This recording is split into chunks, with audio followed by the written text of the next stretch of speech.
অন্য হাদিসে আল্লাহ রসুল সাল্লাল্লাহু আলাইহি ওয়াসাল্লাম সফরে গিয়েছেন।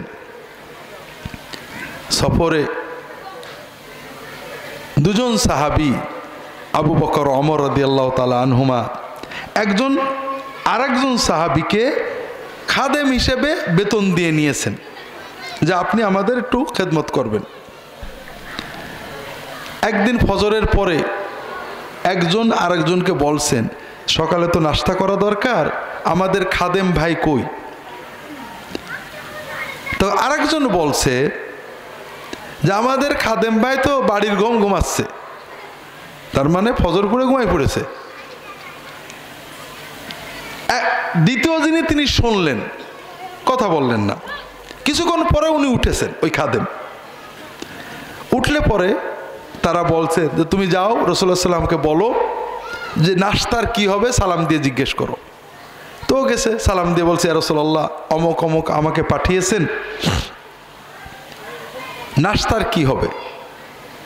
তখন রাসূলুল্লাহ সাল্লাল্লাহু আলাইহি ওয়াসাল্লাম ওকে বললেন যে কেন নাস্তা হবে কেন? ওদেরকে সালাম দিয়ে বলো ওরা তো সকালে নাস্তা করেছে, আবার নাস্তা দরকার কি? উনি তো বোঝান না কিছু। উনি আসছেন, রাসূলুল্লাহ সাল্লাল্লাহু আলাইহি ওয়াসাল্লাম সালাম দিয়ে বললেন যে আপনারা নাকি সকালে নাস্তা করেছেন।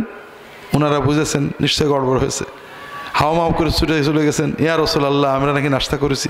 বলে হ্যাঁ, তোমাদের ভাই যখন ঘুমিয়েছিল তোমরা ওর কাঁচা গোশত খেয়েছিলে, তোমাদের দাঁতের ফাঁকে এখনো গোশত লেগে রয়েছে।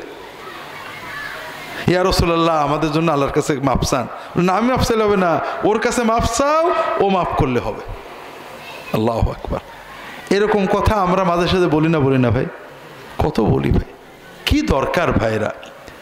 যে কথাটা তার কাছে বললে তার কানে গেলে আপনি খুব হিসাব করেন এই কথাটা ওই লোকটা যে শোনে যে আমি বলেছিলাম কষ্ট পাবে কিনা, বলেন না?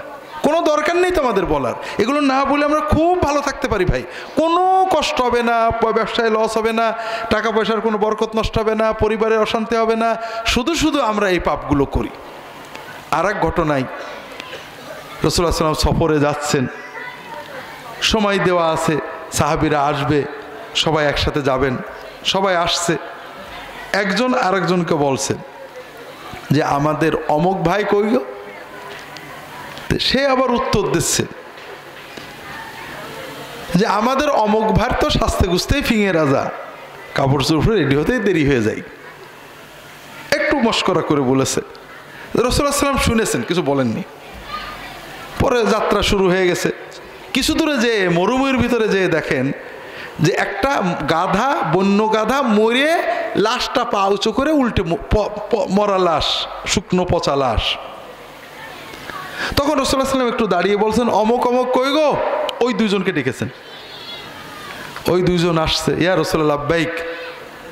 বলে শোনো, ইযহাবা ফাকুলা মিন জিফাতে হাযাল হামার, যাও এই যে মরা গাধাটা আছে ওর গোশত খাও। ইয়া রাসূলুল্লাহ এটা কি সম্ভব? রাসূলুল্লাহ সাল্লাল্লাহু আলাইহি ওয়াসাল্লাম বললেন ওই যে আসার আগে তোমাদের অনুপস্থিত ভাইয়ের ব্যাপারে যে সমালোচনা করছিলে, তার ব্যাপারে যে আপত্তিকর মন্তব্য করছিলে, ওইটাতে যে গুনাহ হয়েছে, যে নোংরামি হয়েছে, এই মরা গাধার গোশত খেলে তার সে কম নোংরামি হবে। তো ভাইরা, এই গীবতটা কোথার থেকে আসে? এই শত্রুতা থেকে। আপনি যাকে ভালোবাসেন তার কিন্তু গীবত করতে পারেন না। কাজে আপনি যখন সকল মুমিনকে ভালোবাসবেন, আহা আমার মুমিন ভাই যত গুনাহ করে আল্লাহর মাফ করে দাও, দেখবেন আপনার মুখ থেকে গীবত বেরোবে না। কথা কি বুঝতে পেরেছেন? এই গীবতের মতো মহাপাপ, মরা ভাইয়ের গোশত খাওয়ার মতো পাপ, শুয়োরের গোশত খাওয়া, মদ খাওয়া, শিয়াল খাওয়া, যাই খান না কেন, মরা খাওয়া, এগুলো কখনো কখনো আল্লাহ তাআলা বলেছেন জরুরতে খাওয়া যায়, জান বাঁচাতে খাওয়া যায়, কিন্তু গীবত করা যায় কোরআন হাদিসে কোথাও নেই। একান্ত শুধুমাত্র মানুষের জীবন বাঁচাতে বলা যেতে পারে। যেমন একজন মেয়ে বিয়ে দেবে, একজন চাকরি দেবে, ভাই অমুকের চাকরি দেব, লোকটা ভালো কিনা, তখন আপনি তার দোষ থাকলে বলতে পারেন, যেন লোকটা ক্ষতিগ্রস্ত না হয়। কথা কি বুঝতে পেরেছেন? এছাড়া কখনো ইচ্ছা করে কারোর কোনো গোপন দোষের কথা বলবেন না। না বললে কি হবে? আল্লাহ রসুল সাল্লাল্লাহু আলাইহি ওয়াসাল্লাম বলছেন মান সাতারা মুসলিমান সাতারাহুল্লাহু ফিদ দুনিয়া ওয়াল আখিরাহ। যদি আপনি কোনো মুসলমানের গোপন দোষ গোপন রাখেন, গোপনে মদ খায়, গোপনে অন্যায় করে, গোপনে একটা খারাপ কাজ করে, যে পাপের কারণে অন্য কারোর ক্ষতি হচ্ছে না, ও খারাপ হচ্ছে, গুনাহ হচ্ছে, মহাপাপ হচ্ছে, কিন্তু অন্য কারোর সম্পদ লুট হচ্ছে না, ক্ষতি হচ্ছে না, এই রকম ব্যক্তিগত পাপ অন্যায় আপনি গোপন করে রেখেছেন, কাউকে জানা, আপনি জানেন লোকটা গোপন একটা অন্যায় করে, আপনি বলেননি কাউকে। আল্লাহ রসুল সাল্লাম বলছেন, যদি কেউ এভাবে অন্যের দোষ গোপন রাখে, আল্লাহ তাআলা ওই ব্যক্তির দোষ দুনিয়াতে এবং আখিরাতেও গোপন করে রাখবেন। আমাদের দোষ নেই ভাই? বলেন তো নেই? আমাদের সব দোষ দুনিয়ার মানুষ জানুক, এটাকে আপনি চান?